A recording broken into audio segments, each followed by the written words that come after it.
नमस्ते प्रणाम सभी भाई बहन को। दोस्तों कैसे हो, उम्मीद करते हैं बहुत ही ज़्यादा स्वस्थ होंगे, मस्त होंगे, अच्छे होंगे, एंजॉय करते होंगे। तो दोस्तों आज मैं मैच देखने आया हूँ। हमारे गांव के कुछ बच्चे, बूढ़े, जवान, बहुत से लोग गेम खेल रहे हैं मैच का, वही मैं देखने के लिए आया हूँ।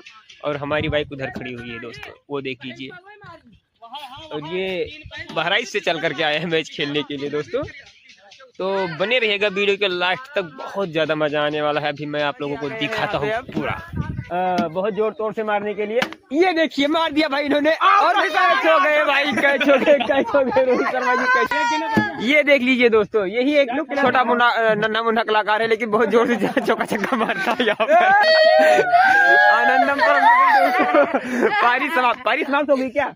राजा खत्म, जीत गया दोस्तों पारी खत्म हो गई। अब आज का हम लोग यहीं पे समाप्त होता है। बाय बाय, हम लोग बाय कर लो।